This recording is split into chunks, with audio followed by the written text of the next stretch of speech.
Hello मेरे प्यारे बच्चों, कैसे हैं आप सभी। आई होप आप सभी बहुत अच्छे होंगे और काफ़ी ज़्यादा इंजॉय कर रहे होंगे अपनी लाइफ को अपने घरों में।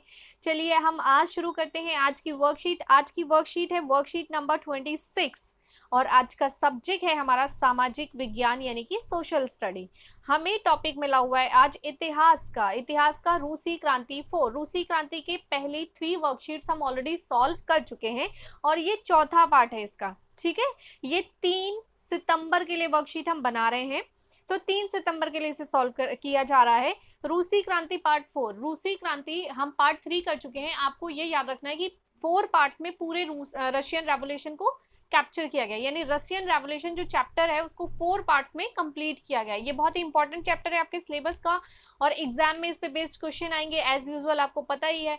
ठीक है, तो आपको वर्कशीट को बहुत ध्यान से देखना है, समझना है और फिर उसके आंसर सॉल्व करने। अगर आपने मेरी वर्कशीट्स के पहले 3 वर्कशीट जो हो चुकी हैं वो प्लस ये चारों वर्कशीट्स को अगर ध्यान से देखेंगे तो आपको पूरा चैप्टर समझ में आ जाएगा। और अगर आपको चैप्टर समझ में आ गया तो फिर एग्जाम में आंसर्स को रट्टा मारने की बिल्कुल जरूरत नहीं पड़ेगी, आप बड़ी आसानी से आंसर्स लिख सकेंगे। तो अगर आप चाहते हैं कि आपको एग्जाम में अच्छे स्कोर मिले और आपको एग्जाम्स में रट्टा ना मारना पड़े तो आप मेरी बाकी रशियन रेवोल्यूशन की 3 वीडियोस को भी जरूर देखना दोबारा से। अक्टूबर 1917 क्रांति के बाद, अक्टूबर 1917 क्रांति के बाद क्या हुआ, संविधान सभा के चुनाव में बोल्शेविकों को बहुमत नहीं मिला। ठीक है, मैं आपको एक बार फिर से रिकॉल करवा दूं कि बोल्शेविक कौन थे। मजदूरों का एक संगठन था। ठीक है, क्रांति से पहले, प्रथम विश्व युद्ध से पहले मजदूरों का एक संगठन था। रूस में जो भी प्रॉब्लम्स चल रही थी, मजदूरों के साथ जो भी अत्याचार हो रहे थे, उनको कम वेतन पे कई कई घंटों तक काम करवाया जाता था, सुविधाएं नहीं दी जाती थी, तो इन बातों से परेशान होकर मजदूरों ने क्रांति शुरू कर दी और अपना एक संगठन बनाया था। वो संगठन आगे चल के 2 हिस्सों में डिवाइड हो गया था। ठीक है, तो एक हिस्से को बोल्शेविक और दूसरे को मेंशेविक बोलते थे। ठीक है, तो जो मेंशेविक जो था वो संविधान के लिए काम करता था, मतलब मेंशेविक जो था वो डाइवर्ट हो गया कि राजनीतिक सुधार करना और राजनीति के आधार पर जनता के लिए कार्य करना। लेकिन जो बोल्शेविक था, बोल्शेविक ज्यादा एक्टिव था और बोल्शेविक आगे चल के बहुत ज्यादा प्रचलित हो गया। तो बोल्शेविक की बात हो रही है यहाँ पे। ठीक है, बोल्शेविक कौन थे, मजदूरों का एक संगठन आप कह सकते हो, जो मजदूरों के लिए और जनता के लिए काम करते थे, उनकी भलाई के लिए काम करते थे। तो संविधान सभा के चुनाव में बोल्शेविकों को बहुमत नहीं मिला, जो बोल्शेविक थे उनको बहुमत नहीं मिला।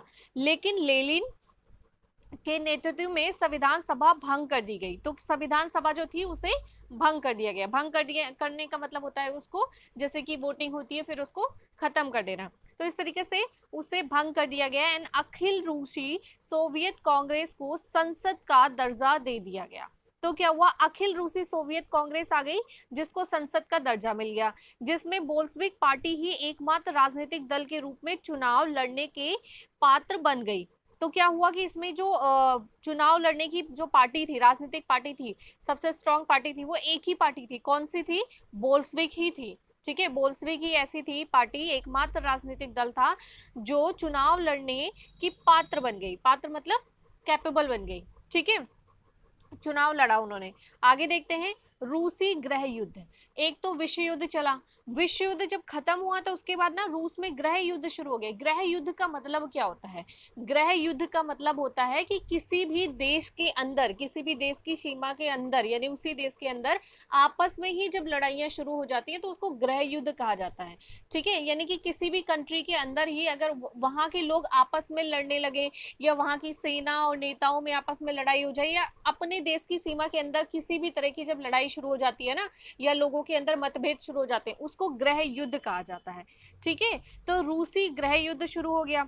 जमीनों के किसानों, जमीनों को, इसमें थोड़ा मिसप्रिंट है, जमीनों को किसानों के बीच बंटवारे के आदेश से रूसी सेना के सिपाही जो अधिकतर किसान ही थे अपने घर लौटने लगे। तो क्या हुआ कि जो बहुत सारे ऐसे किसान भाई थे जिनको, जो जाके सेना में शामिल हो गए थे। क्यों सेना में शामिल हो गए थे, हमने पहले पढ़ा था पिछले वर्कशीट्स में कि जो हमारे किसान थे बहुत ज्यादा गरीब हो गए थे। वो क्यों, क्योंकि उनके पास जमीनें बहुत थोड़ी होती थी, वो भी वो मीर को दे देते थे और सामूहिक रूप से खेती करते थे। जमींदारों को मीर को जमीन देना और सामूहिक रूप से खेती करना पसंद नहीं आता था और इस वजह से कई सारी प्रॉब्लम्स क्रिएट होती थी। फसल भी उनके देश में भौगोलिक कारण एक ही उगती थी, मतलब भौगोलिक दशाएं कुछ इस प्रकार की थी कि फसल पूरे देश में पूरे साल में एक ही उगती थी। ठीक है। तो एक फसल उगती थी तो वो पूरे साल फ्री रहते थे किसान, सिर्फ एक फसल उगती थी 2-3 महीने के लिए बिजी रहते थे, बाकी पूरे टाइम फ्री रहते थे, उनके पास काम नहीं होता था और पैसे नहीं होते थे। तो ऐसी सिचुएशन में वो क्या करते थे, जब उनके पास फसल नहीं होती थी तो वो बाहर चले जाते थे, नौकरियां करने चले जाते थे, मजदूरियां करने चले जाते थे। तो ऐसे में लोग सेना में भी शामिल हो जाया करते थे। तो बहुत सारे ऐसे मजदूर थे जो सेना में शामिल हो गए थे, पर उन्होंने जब देखा कि उनको जमीनें, उनकी जो जमीनें जमींदारों ने और सामंतों ने हड़प रखी थी, वो जमीनें उनको वापस मिल रही थी। तो जब उन्होंने देखा कि हमारी जमीनें वापस मिल रही हैं, हम उस पर जाके खेती कर सकते हैं, तो बहुत सारे ऐसे जो सेना के सिपाही थे, उन्होंने क्या किया, सेना को छोड़ दिया और अपने घर वापस लौटने लगे। ठीक है। जो अधिकतर किसान ही थे, मतलब सिपाही जो थे वो ज्यादातर किसान ही थे, सेना में शामिल हो गए थे, पर जब उनको जमीनें वापस मिलने लगी तो वो सेना को छोड़ के अपने गांव वापस लौटने लगे, अपने घर वापस लौटने लगे, खेती करने लगे, जिससे सेना टूटने लगी यानी कि मतलब सेना की जो क्षमता थी वो कम हो गई। क्यों? क्योंकि भाई सेना बहुत सारी है और सेना में जब धीरे धीरे सारे लोग सेना छोड़ के चले जाएंगे तो सेना क्या होगा, कमजोर नहीं पड़ जाएगी, थोड़े लोग हो जाएंगे सेना में। तो इस तरीके से सेना टूटने लगी। गैर बोल्सविक समाजवादियों, गैर बोल्सविक समाजवादी यानी कि एक तो वो जो बोल्सविक है, ठीक है, बोल्सविक कौन थे, समाजवादी थे, यानी समाज के लिए कार्य करना और समाज के भले के लिए कार्य करना, वो बोल्सविक थे। और गैर बोल्सविक समाजवादी यानी कि जो बोल्सविक नहीं थे, यानी कि जो समाज के बारे में नहीं सोचते थे, उनका समाज के बारे में सोचने का नजरिया अलग था। तो गैर बोल्सविक समाजवादियों यानी कि ग्रीन, उदारवादियों और राजशाही समर्थकों, राजशाही जो थे समर्थक थे उनको व्हाइट, और गैर बोल्सविक समाजवादी जो थे उनको ग्रीन कहा जाता था। तो गैर बोल्सविक समाजवादियों, उदारवादियों और राजशाही समर्थकों जो निजी संपत्ति के समर्थक थे, राजशाही जो समर्थक थे वो कैसे थे, उनको व्हाइट कहा जाता था, और जो राजशाही समर्थक थे वो कैसे होते थे, निजी संपत्ति के समर्थक थे। निजी संपत्ति के मतलब जिनके पास पर्सनल प्रॉपर्टी होती थी ना, उनका फेवर करते थे वो लोग। मतलब इन लोगों का जो राजशाही समर्थक थे, इनका ये मानना था कि कोई जो पूंजीपति है जिन्होंने बहुत सारी प्रॉपर्टी इकट्ठा कर रखी है, ठीक है, तो उनके फेवर में थे कि उनको ये प्रॉपर्टी इकट्ठा करके रखनी चाहिए और उनको ये राइट होना चाहिए। जबकि बोल्सविक क्या करते थे, इसके अगेंस्ट थे, बोल्सविक क्या कहते थे कि नहीं, ये समाज में सब इक्वल है, सबको इक्वल अधिकार मिलना चाहिए और सबके पास प्रॉपर्टी होनी चाहिए, किसी एक के पास नहीं होनी चाहिए। तो राजशाही, ये तीनों जो थे, गैर बोल्सविक समाजवादी, उदारवादी और राजशाही समर्थक जो निजी संपत्ति के समर्थक थे, ने अमेरिका, ब्रिटेन, फ्रांस के समर्थक में बोल्सविको, ये जो बोल्सविक है ये ओरिजिनल वाले बोल्सविक है यानी कि रेड्स, एक गैर बोल्सविक है उनको क्या कहते थे, ग्रीन, और एक बोलते थे बोल्सविक, वो होते थे रेड्स। ठीक है। तो फ्रांस के समर्थन से बोल्सविक के खिलाफ युद्ध छेड़ दिया। तो एक तो बोल्सविक थे जो समाजवादी थे और पूरे समाज का भला चाहते थे, और बाकी तीन जो थे वो किसके अगेंस्ट हो गए, बोल्सविक के। जो बोल्सविक थे उनके अगेंस्ट तीन लोग खड़े हुए थे, कौन कौन से, एक गैर बोल्सविक, दूसरे उदारवादी और तीसरे राजशाही समर्थक। तो ये तीनों किसके खिलाफ हो गए, बोल्सविकों के खिलाफ हो गए। क्यों हो गए, क्योंकि बोल्सविक जो थे वो समाजवादी थे और समाज के लिए कार्य कर रहे थे। पूरे देश में मारकाट, अराजकता और लूटमार फैल गई। ठीक है, क्या हुआ, पूरे देश में मारकाट, अराजकता और लूटमार, मतलब आपस में लड़ाई करना, बहस करना, और मतलब इस तरह की चीजें पूरे देश में फैल चुकी थी। पूरे देश में सामूहिक खेती और उद्योगों का राष्ट्रीयकरण बड़े पैमाने पे किया गया। मतलब पूरे देश में जो सामूहिक खेती क्या होती थी, बहुत छोटे छोटे खेत होते थे, जमीनें होती थी, तो वो क्या करते थे, बहुत सारे किसान एक मीर को दे देते थे, और जब वो जमीन बहुत सारी इकट्ठा करके बहुत ज्यादा बड़ी हो जाती थी तो उसमें सामूहिक रूप से खेती करते थे। तो अब बहुत सारे पूंजीपति और जमींदार तो ये पसंद करते नहीं थे, लेकिन अब क्या हुआ, पूरे देश में सामूहिक खेती बढ़ा दी गई, मतलब अब ग्रैंड लेवल पे लोग सामूहिक खेती कर सकते थे। तो पूरे देश में सामूहिक खेती और उद्योगों का राष्ट्रीयकरण बड़े पैमाने पे किया गया। जो उद्योग थे उनका राष्ट्रीयकरण कर दिया गया। राष्ट्रीयकरण का मतलब वहां वहां पे राष्ट्रीयकरण का मतलब देश में रहने वाले हर एक इंसान से उससे बेनिफिट मिलेगा, ना कि ऐसा होगा। पहले क्या था, पूंजीपति उद्योग शुरू करते थे और सारा फायदा पूंजीपति ही रखते थे और मजदूरों के साथ अत्याचार किया जाता था। अब ऐसा नहीं था, अब राष्ट्रीयकरण कर दिया गया था। पूरे देश में छोटे किसान और मजदूरों का समर्थन क्रांति को मिलने लगा। जितने भी पूरे देश में छोटे किसान थे और मजदूर थे, उनका समर्थन किसको मिलने लगा, क्रांति को मिलने लगा, क्योंकि क्रांति तो पहले से ही चल रही थी। ठीक है। आगे देख लेते हैं, क्रांति के बाद बड़े कदम। जब क्रांति हो रही थी उसके बाद कुछ बड़े कदम उठाए गए, मतलब कई सारे तरह की क्रांतियां चल रही थी रूस में, तो उसके बाद कई सारे कदम उठाए गए। तो क्या क्या कदम उठाए गए? गिरती अर्थव्यवस्था को संभालने और विकास सुनिश्चित करने के लिए बड़े पैमाने पे केंद्रीकृत आर्थिक नीतियां और योजनाएं बनाई गई। गिरती अर्थव्यवस्था का मतलब देश की जो अर्थव्यवस्था थी वो बहुत डाउन हो रही थी, बहुत नीचे गिरती जा रही थी, उसको संभालने के लिए, अर्थव्यवस्था को उठाने के लिए, उसको संभालने के लिए क्या किया गया? विकास को सुनिश्चित करने के लिए, और पूरे देश में विकास अच्छी तरीके से हो, सबको बेनिफिट मिले, कई तरह की सुविधाएं उपलब्ध हो, तो विकास को सुनिश्चित करने के लिए बहुत सारे बड़े पैमाने पे, यानी कि कई सारे बहुत बड़े बड़े केंद्रीकृत मतलब होता है पूरे देश के लिए, केंद्र मतलब होता है कि पूरे देश के लिए कोई एक योजना बनाना जो पूरे देश में लागू, उसको केंद्रीकृत बोलते हैं। केंद्रीकृत आर्थिक नीतियां और योजनाएं बनाई गई। ठीक है, आर्थिक नीतियां ऐसी होती हैं जिससे फाइनेंशियल स्टेटस जो देश में रहने वाले लोग हैं उनको बढ़ाया जा सके। फाइनेंशियल स्टेटस का मतलब होता है जैसे कि बहुत सारे लोग अगर पॉवर्टी लाइन से नीचे है, यानी कि बहुत सारे लोग गरीबी रेखा से नीचे है, तो उनको गरीबी रेखा से ऊपर लेकर आया जाए। ठीक है, तो इस तरह की बहुत सारी आर्थिक नीतियां और योजनाएं बनाई गई, जिनमें पंचवर्षीय योजनाएं बनाना सबसे महत्वपूर्ण नीति थी, या कि यहाँ की बहुत सारी पंचवर्षीय योजनाएं बनाएगी। पंचवर्षीय योजनाओं का मतलब होता है 5 वर्ष के लिए योजना, यानी पंचवर्षीय योजना। कोई एक पंचवर्षीय योजना का एक नियम भी होता है। पंचवर्षीय ही क्यों बोला जाता है इसको? देखो, 5 सालों के लिए कोई योजना बनाई जाती है, उसके ऊपर काम किया जाता है। ठीक है, और वो काम करने के बाद 5 सालों में देखा जाता है कि इस योजना से कितना फायदा हुआ और कितना सुधार हुआ। अगर वैसा फायदा या सुधार नहीं देखने को मिलता जैसा कि सरकार चाहती है, तो सरकार क्या करती है, उन योजनाओं में फिर बदलाव कर देती है 5 साल बाद। ठीक है, कुछ ऐसे बदलाव जिससे कि अगले 5 सालों में इससे फायदा हो। जैसे हमारे देश में भी बहुत सारी पंचवर्षीय योजनाएं चलती हैं और जिनकी वजह से हमारे देश में काफी सुधार आए हैं। तो ये ऐसा ही वहां भी हुआ कि पंचवर्षीय योजनाएं शुरू कर दी गई। विरोधियों को सख्ती से कुचल दिया गया। बहुत सारे विरोधी थे ना जो चाहते थे देश में आपस में लड़ाई हो, झगड़ा हो, मारपीट हो और इससे हम फायदा उठाएं, तो क्या हुआ कि ऐसा शांत कर दिया गया और जितने भी विरोधी लोग थे उनको कुचल दिया गया। कुचल देने का मतलब उनको शांत करके बैठा दिया गया कि भाई देश में लड़ाई झगड़ा नहीं चलेगा, सबको प्यार से रहना है। लौ इस्पात परिवहन मशीनरी उद्योगों पर विशेष ध्यान दिया गया। मतलब लौ इस्पात परिवहन और मशीनरी उद्योग, ये 3 उद्योग बहुत तेजी से वहां पनप रहे थे, तो इन तीनों उद्योगों पर बहुत ज्यादा ध्यान दिया गया ताकि ये और ज्यादा डेवलप हो सके और ज्यादा विकास कर सके। आगे देखते हैं, शिक्षा को सभी प्रकार के विकास का आधार मानते हुए।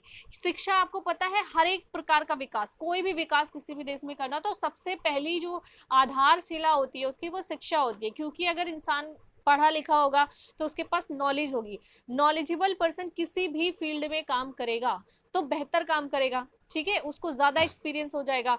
क्या होता, आपने पढ़ा है कि इंसान क्या होता है, जैसे जैसे इंसान की उम्र बढ़ती है इंसान का जो ज्ञान होता है वो अपने आप बढ़ता रहता है। आप एक्सपीरियंस करके सीखते रहते हो ना, कि एक मार्केट में जाओगे, आप पहली बार कुछ खरीदोगे तो क्या होगा, पहली बार आपसे हो सकता है धोखा हो जाए, 100 रुपए की चीज आपको 200 रुपए में मिल जाए। पर आप दोबारा जाओगे जब आपको सब बोलेंगे अरे तुमने गलत कर लिया, तो अगली बार जब आप जाओगे तो इस बात का ध्यान रखोगे और फिर आप बार्गेनिंग करोगे, नहीं भैया ये तो 200 की नहीं है, ये तो 100 ही रुपए की है, और अगली बार आप 100 रुपए की लेकर। तो इसे बोलते हैं एक्सपीरियंस करके सीखना। तो इंसान क्या करता है, अपने जीवन में एक्सपीरियंस से बहुत कुछ सीखता है।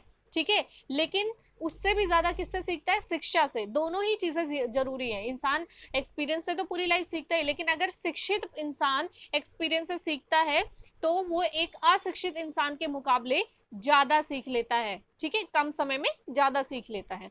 तो इस तरीके से शिक्षा को हर एक क्षेत्र का विकास का आधार माना जाता है, क्योंकि अगर इंसान को नॉलेज होगी तो उसको ठगना थोड़ा मुश्किल हो जाएगा। तो इस तरीके से सभी प्रकार के विकास का आधार मानते हुए प्राथमिक शिक्षा मतलब होता है 1st to 5th और 1st to 8th, प्राथमिक शिक्षा से लेकर उच्च शिक्षा होता है 9 to 12th और ग्रेजुएशन।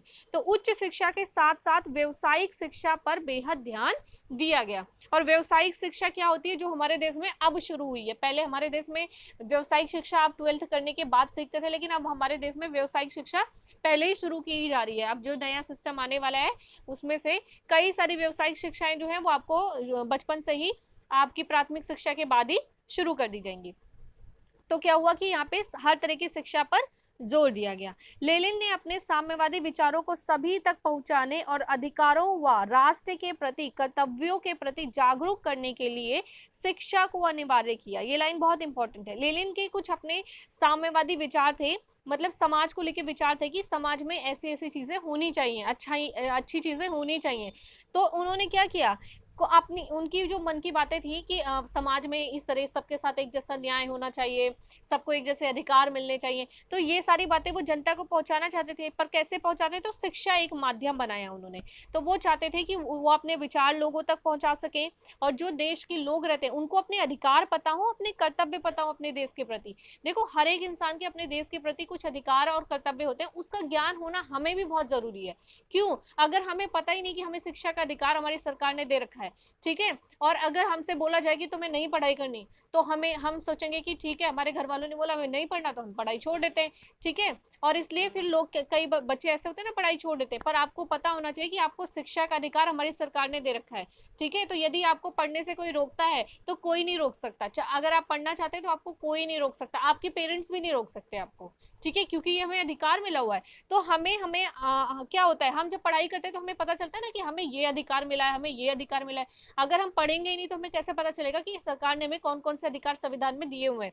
तो इस तरीके से वो चाहते थे कि देश के सभी लोगों को उनके अधिकारों के बारे में पता, उनके कर्तव्यों के बारे में पता हो और विचारों के बारे में पता हो। इसलिए उन्होंने क्या किया कि शिक्षा के प्रति अपना कार्य करना शुरू किया और लोगों को जागरूक करने के लिए शिक्षा को अनिवार्य कर दिया, ठीक है। इन सारी बातों का ज्ञान देने के लिए, लोगों को जागरूक करने के लिए शिक्षा को अनिवार्य कर दिया। अनिवार्य मतलब होता है कंपलसरी कर दिया, कि मतलब मस्ट है, पढ़ना ही पढ़ना है। जैसे हमारे देश में फर्स्ट टू एट की एजुकेशन जो है वो अनिवार्य है, यानी कि कंपलसरी एजुकेशन है। तो मतलब यानी कि हमारे देश में हर इंसान को कम से कम 8वीं तक पढ़ना जरूरी है। तो ऐसे ही वहां पर भी शिक्षा को अनिवार्य कर दिया, कंपलसरी कर दिया। मजदूरों के लिए आवास, महिलाओं के लिए बालवाड़ी व समान वेतन का प्रावधान किया गया। तो क्या किया गया, मजदूरों के लिए आवास, आवास मीन्स होते हैं घर। कई सारे मजदूर ऐसे थे जिनके पास रहने के लिए घर ही नहीं थे, तो उनको क्या किया गया, आवास दिलवाए गए।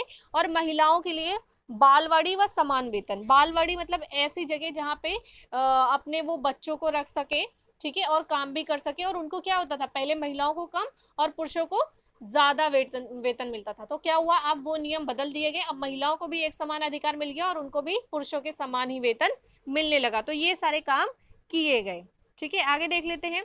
लेनिन के बाद क्या क्या हुआ यहाँ पे। लेनिन के बाद शासन करने वाले स्टालिन ने और अधिक सख्ती से साम्यवादी विचारों को लागू किया। पहले लेनिन था, उसने बहुत सारे नियम लेकर आए, जैसे कि महिलाओं को समान वेतन दिया, ठीक है, मजदूरों को आवास दिया, शिक्षा पर ध्यान दिया और देश में शिक्षा को बढ़ाया। मजदूरों और जितने भी किसान थे उनको उनके अधिकार दिए गए, ठीक है, जमीनें वापस करी गई, और उद्योगों को डेवलप किया गया, परिवहन को डेवलप किया गया। तो बहुत सारे काम किए। अब लेनिन जब चले गए तो उसके बाद कौन आया, स्टालिन। स्टालिन ने जो साम्यवादी विचार थे उसको और सख्ती से लागू कर दिया। मतलब और सख्ती मतलब ये जो नियम थे जो मैंने अभी तक बताया, डेवलपमेंट, इन सबको और सख्ती से लागू कर दिया कि और डेवलपमेंट हो देश में।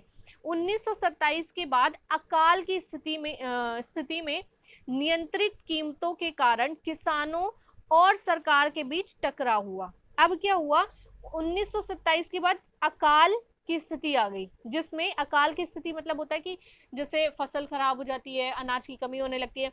तो अकाल की स्थिति में क्या हुआ, स्थिति को नियंत्रण करने के लिए, स्थिति को मतलब जब कोई ऐसी खराब सिचुएशन आ जाती है तो उसको कंट्रोल करने के लिए कोई ना कोई डिसीजन लिया जाता है ना।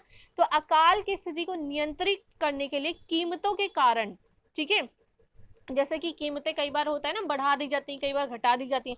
तो इस तरीके से इनको नियंत्रित करने के लिए कीमतों के कारण जो कीमत बढ़ा दी गई थी या जो भी किया गया था, उसकी वजह से किसानों और सरकार के बीच टकराव हुआ। यानी कि किसान और सरकार जो थे उनके बीच में आपस में टकराव हो गया, यानी कि मतभेद हो गया।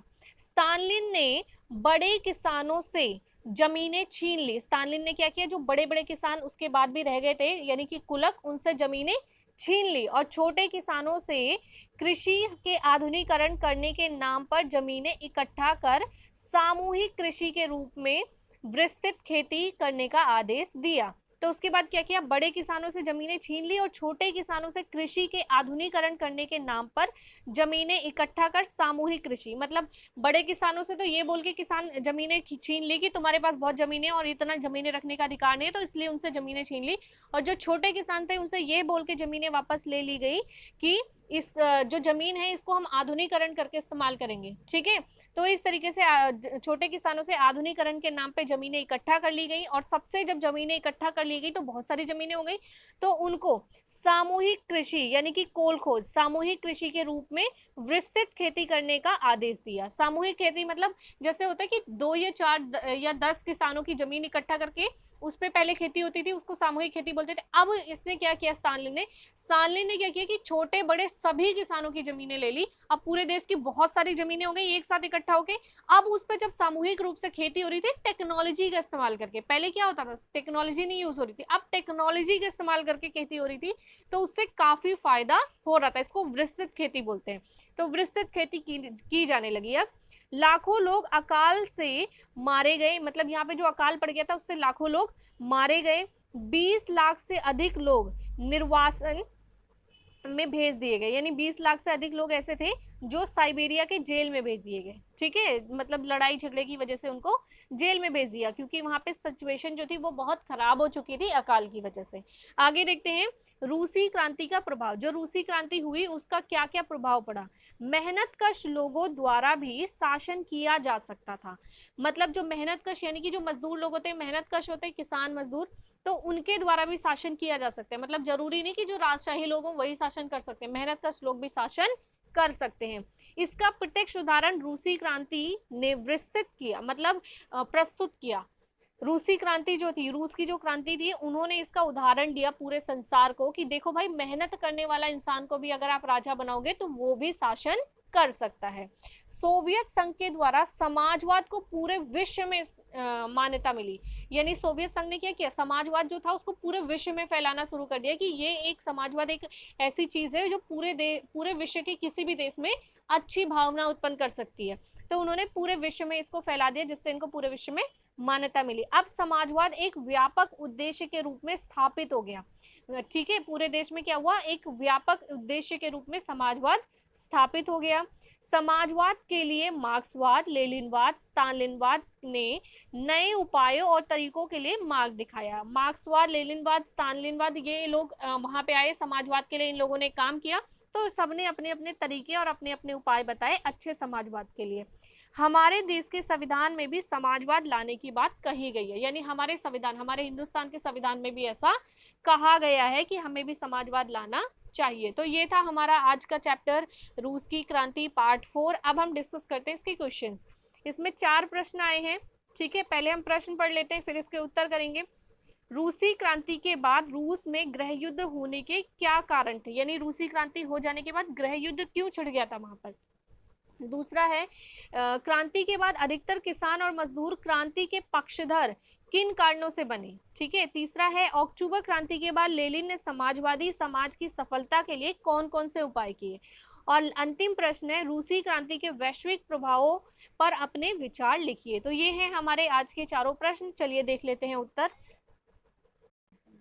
रूसी क्रांति के बाद रूस में गृह युद्ध होने के क्या कारण थे। तो रूसी क्रांति के बाद रूस में गृह युद्ध होने के कारण, नंबर 1, सिपाही जो अधिकतर किसान ही थे अपने घर लौटने लगे, जिससे सेना टूटने लगी। नंबर 2, गैर बोल्शेविक समाजवादियों, उदारवादियों और राजशाही समर्थकों ने अमेरिका, ब्रिटेन, फ्रांस के समर्थक से बोल्शेविकों के खिलाफ युद्ध छेड़ दिया। तीसरा, पूरे देश में मारकाट, अराजकता, लूटमार फैल गई। और चौथा, पूरे देश में छोटे किसान और मजदूरों का समर्थन क्रांति को मिलने लगा। तो ये थे हमारे पहले प्रश्न का उत्तर। अब हम बात करते हैं दूसरे की। क्रांति के बाद अधिकतर किसान और मजदूर क्रांति के पक्षधर किन कारणों से बने। क्रांति के बाद अधिकतर किसान और मजदूर क्रांति के पक्षधर इसलिए बने क्योंकि भूमि को सार्वजनिक संपत्ति घोषित कर दिया गया, पूरे देश में सामूहिक खेती और उद्योगों का राष्ट्रीयकरण बड़े पैमाने पर किया गया, लौह इस्पात, परिवहन और मशीनरी उद्योग पर विशेष ध्यान दिया गया जहां मजदूर काम करते थे, विकास के उद्देश्य से बड़े पैमाने पर केंद्रीकृत आर्थिक नीतियां और योजनाएं बनाई गई। तो ये है हमारा दूसरा प्रश्न। अब हम बात कर लेते हैं तीसरे प्रश्न की।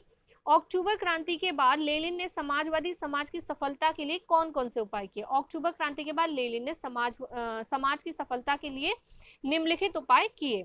शिक्षा के विकास के लिए प्राथमिक शिक्षा से लेकर उच्च शिक्षा के साथ साथ व्यवसायिक शिक्षा पर भी ध्यान दिया। अधिकारों व कर्तव्यों के प्रति जागरूक करने के लिए शिक्षा को अनिवार्य किया गया। बड़े पैमाने पर केंद्रीकृत आर्थिक नीतियां और योजनाएं बनाई गई। ठीक है, और इसका चौथा पॉइंट है मजदूरों के लिए आवास और महिलाओं के लिए बालवाड़ी व समान वेतन का प्रावधान किया गया। अब हम देख लेते हैं अंतिम प्रश्न। रूसी क्रांति के वैश्विक प्रभाव पर अपने विचार लिखिए। रूसी क्रांति के बाद समाजवाद एक व्यापक उद्देश्य के रूप में स्थापित हो गया।